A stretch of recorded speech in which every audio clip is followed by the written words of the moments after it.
Hello everyone, कैसे हैं आप सब। आज हम लोग हेमोरॉइड्स यानी पाइल्स पढ़ेंगे। पाइल्स क्या होता है? Haemorrhoids are enlarge anal vascular cushion. Enlarge anal vascular cushion है associated with constipation and straining. जो एसोसिएट होता है कॉन्स्टिपेशन एंड स्ट्रेनिंग से। प्रेगनेंसी में भी हो सकता है। ओबेसिटी, एज के साथ साथ चांसेस रहते हैं। इंट्रा एब्डोमिनल प्रेशर इंक्रीज हो जाए, इसके वजह से भी होता है। इंट्रा एब्डोमिनल प्रेशर कैसे इंक्रीज हो सकता है? वेट लिफ्टिंग से, क्रॉनिक कॉफिंग से। और haemorrhoids are in large anal vascular cushion associated with constipation and straining. Pregnancy, obesity, age जैसे जैसे बढ़ता है वैसे चांसेज होते हैं पाइल्स वगैरह होने के। Increase intra abdominal pressure weight lifting, chronic coughing से भी बढ़ सकता है। एनल कुशन क्या होता है? एनल कुशन स्पेशलाइज्ड सब म्यूकोसल टिश्यू होता है। स्पेशलाइज्ड सब म्यूकोसल टिश्यू होता है जो कनेक्शन करता है बिटवीन आर्टरीज एंड वेंस के। आर्टरीज एंड वेंस के बिटवीन कनेक्ट करता है। आर्टरी एंड वेंस को कनेक्ट करता है। ये बहुत ज़्यादा वेस्कुलर होता है। क्यों? क्योंकि आर्टरी और वेन क्या है, यहाँ पे प्रेजेंट है। सपोर्टेड बाय इसको सपोर्ट मिलता है smooth muscles and connective tissue से। Supported by smooth muscles and connective tissue. Help control anal continence, control करता है एनल कंटिनेंस में कंट्रोल करता है। और इसको ब्लड सप्लाई मिलती है रेक्टल आर्टरी से। तो एनल कुशन क्या है? एक प्रकार का स्पेशलाइज्ड सब म्यूकोसल टिश्यू है जो कनेक्शन बनाता है आर्टरीज एंड वेन के बीच, जो बहुत ज़्यादा वेस्कुलर होता है और उसको सपोर्ट मिली रहती है स्मूथ मसल से एंड कनेक्टिव टिश्यू से। ये हेल्प करता है कंट्रोल करने में एनल कंटिनेंस को, और इसको ब्लड सप्लाई रेक्टल आर्टरीज करती है। पेशेंट को क्या करते हैं, जिसको पाइल्स या हेमोरॉइड्स हुआ है उसको लिथोटॉमी पोजीशन में लेटा देते हैं। लिथोटॉमी position at the time of delivery, जैसे मदर्स को लेटाते हैं वैसे लेटाते हैं। और क्लॉक फेस की तरह देखते हैं।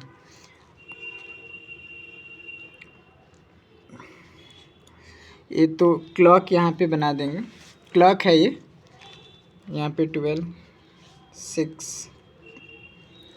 जो मोस्ट चांसेस हैं और मासेज बनने के वो 3, 7 एंड 11 पे होता है। 3, 7 एंड 11 पे होता है। जो classical location of pile masses हैं वो 3, 7 एंड 11 पे होता है। 3, 7 एंड 11 पे होता है। जो मोस्ट चांसेस हैं पाइल्स मास बनने के वो 3, 7 एंड 11 पे होता है। Classification graded of hemorrhoids, grade के आधार पर डिवाइड किया गया है।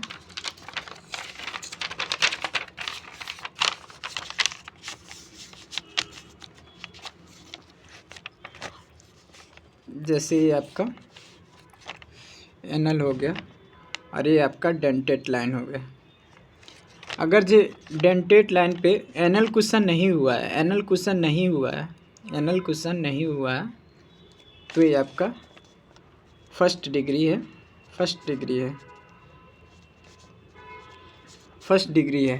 और सेकेंड डिग्री में क्या होता है?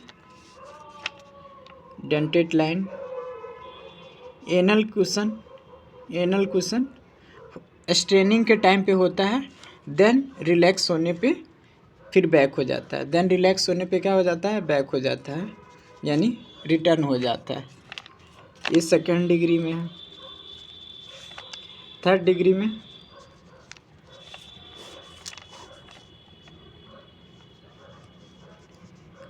ये एनल कुशन आया, स्ट्रेनिंग पे प्रोलैप्स हुआ लेकिन रिलैक्स होने पर रिटर्न नहीं गया।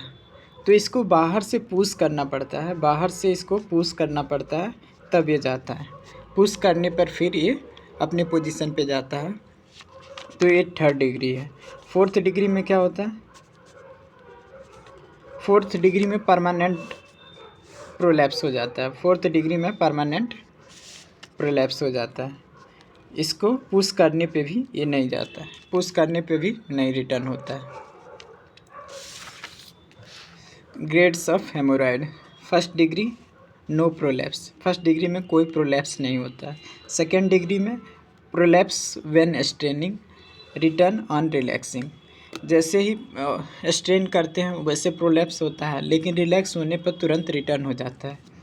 3rd डिग्री में prolapse when straining do not return on relaxing, relax होने पर रिटर्न नहीं होता, लेकिन उसको पुश करने पर can be pushed back inside, push करने पर वो अंदर आ जाता है। 4th डिग्री में परमानेंट प्रोलैप्स्ड हो जाता है। तो ग्रेडिंग के आधार पर 4 डिग्री में डिवाइड किया गया। सिम्टम्स क्या क्या हो सकते हैं? पेनलेस ब्लीडिंग हो सकता है, पेनलेस ब्लीडिंग हो सकता है। Fresh bleeding occur after defecation, fresh bleeding occur after defecation, यानी स्टूल के साथ मिक्स नहीं होता है, इसका जो ब्लीडिंग होता है वो फ्रेश होता है। अगर जो ब्लीडिंग कंटिन्यूअस हो रहा है तो क्या हो जाएगा? क्रॉनिक एनीमिया हो जाएगा, क्रॉनिक एनीमिया हो जाएगा।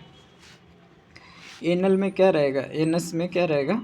सोर एंड इची रहेगा, सोर एंड इची रहेगा। कॉन्स्टिपेशन एंड स्ट्रेनिंग बना रहेगा, कॉन्स्टिपेशन एंड स्ट्रेनिंग बना रहेगा। दोस्तों, आप लोग को वीडियो पसंद आता हो तो प्लीज़ चैनल को सब्सक्राइब ज़रूर कीजिए और अपने दोस्तों को भी शेयर कीजिए। इससे हमें छोटे छोटे आपके सब्सक्राइब करने से, कमेंट करने से, शेयर करने से हमें मोटिवेशन मिलेगा, आगे भी वीडियो बनाने में अच्छा लगेगा। आगे देखते हैं examination. External and prolapsed haemorrhoid. External और prolapsed haemorrhoid. Visual on infection, visual on infection. Inspection पे विजुअल होता है। Swelling covered in mucosa. कोई भी हेमोरॉइड्स हो, या तो इंटरनल हो या एक्सटर्नल हो, उसको देख सकते हैं, सीन कर सकते हैं, बट पाल्पेट नहीं कर सकते हैं। सीन कर सकते हैं लेकिन पाल्पेट नहीं कर सकते।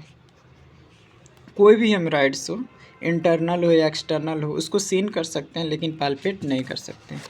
Visual on inspection, swelling covered in mucosa. External या प्रोलैप्स्ड हेमोरॉइड्स में क्या होता है? विजुअल ऑन इंस्पेक्शन, इंस्पेक्शन करने पे विजुअल होता है, उसमें स्वेलिंग होती है लेकिन वो म्यूकोसा से क्या होता है? कवर होता है।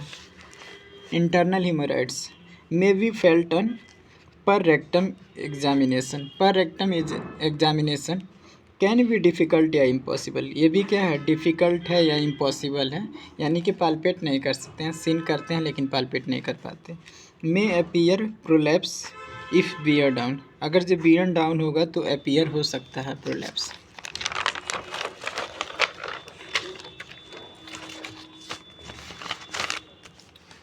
प्रोक्टोस्कोपी, प्रोक्टोस्कोपी एक हॉलो ट्यूब है जिससे विजुअलाइज करते हैं और इंस्पेक्ट करते हैं हेमोरॉइड्स को। विजुअलाइज एक हॉलो ट्यूब है, प्रोक्टोस्कोपी एक हॉलो ट्यूब है जिससे विजुअलाइज एंड इंस्पेक्ट करते हैं हेमोरॉइड्स को। सिग्मोइडोस्कोपी होती है। Sigmoidoscopy and proctoscopy are done to rule out proximal cancer. Proximal cancer को रूल आउट करने के लिए सिग्मोइडोस्कोपी एंड प्रोक्टोस्कोपी यूज करते हैं। अब इसका ट्रीटमेंट्स ऑफ हेमोरॉइड्स देख लेते हैं। नॉन ऑपरेटिव होता है, एक ऑपरेटिव होता है। तो नॉन ऑपरेटिव में देखते हैं, indicated in grade 1 and grade 2। Grade 1 and grade 2 में नॉन ऑपरेटिव होता है। ट्रिक है फाइबर, एक तो फाइबर का इंटेक भी बढ़ाना है और ट्रिक भी फाइबर का ही है। तो फाइबर का इंटेक क्या करना है? अपने डाइट में इंक्रीज करना है, यानी फाइबर सप्लीमेंटेशन लेना है। Increase fluid intake, water intake क्या करना है? बढ़ाना है, वाटर इंटेक बढ़ाना है। बल्क परगेटिव्स ज़्यादा लेने हैं, laxatives. Reading in toilet to be discouraged, reading करनी है। Respond to call do not strain, जब भी आपको यूरिन लगता है तुरंत जाना है, उसको रोकना नहीं है। उसको रोकना नहीं है। इनकरेज टू लूज़ वेट, और अपना उसको इनक्रेज करना है कि वो अपना वेट लूज़ करे। नॉन ऑपरेटिव में क्या करते हैं, फाइबर सप्लीमेंटेशन बढ़ाते हैं, फाइबर ज़्यादा देते हैं और उसका जो फ्लूइड इंटेक है उसको भी बढ़ाते हैं, बल्क परगेटिव्स लेते हैं। और टॉयलेट जैसे ही उसको आती है, कॉल आता है, उसको रोकना नहीं है। इनकरेज टू लूज़ वेट, उसको इनक्रेज करना है कि वेट लूज़ करे। इंजेक्शन ऑफ एस्क्लोरेसेंट, एस्क्लोरेसेंट का इंजेक्शन देते हैं। 5% फिनॉल होता है प्लस एल्मोंडाइल होता है। सब म्यूकोसल इंजेक्ट करते हैं, सब म्यूकोसल डेंटेड लाइन के ऊपर इसको इंजेक्ट करते हैं। 5% फिनॉल प्लस एल्मोंडाइल होता है, इसको इंजेक्ट करते हैं सब म्यूकोसा में, जो एबव डेंटेड लाइन पे इसको इंजेक्ट करते हैं। और ये प्रोड्यूस करता है एसेप्टिक थ्रोम्बोसिस प्रोड्यूस करता है ग्रेड 1 में। Barons band application grade 2 and grade 3 में यूज करते हैं। इट काज नेक्रोसिस एंड दस पाइल्स गेट फाइब्रोज्ड, ये नेक्रोसिस का करता है और पाइल्स क्या होता है, फाइब्रोज हो जाता है और स्किन वहाँ की जो सेल्स हैं वो डेथ हो जाती हैं, देन रिमूव हो जाती हैं। ऑपरेटिव ट्रीटमेंट क्या है, हेमरॉइडेक्टोमी है, indicate in grade 2 and grade 3। Open method होता है Milligan Morgan ligature and excision, open method है Milligan Morgan ligature and excision. Close method है हिल फर्ग्यूसन क्या है, क्लोज मेथड है stapler haemorrhoidopexy non excisional procedure है, इसमें एक्सीजन नहीं करते हैं। इलॉन्गो प्रोसीजर है, procedure for prolapse and haemorrhoids. Stapler haemorrhoidopexy non excisional procedure है, लॉन्गो प्रोसीजर जिसे बोलते हैं, procedure for prolapse and haemorrhoids. इसमें थैंक यू दोस्तों, आपका इसका नोट्स मिल जाएगा टेलीग्राम चैनल पे, जिसका लिंक डिस्क्रिप्शन में दिया गया है। और वीडियो आप लोगों को पसंद आई हो तो शेयर करें, कमेंट करें और चैनल को सब्सक्राइब कर लें। थैंक यू दोस्तों।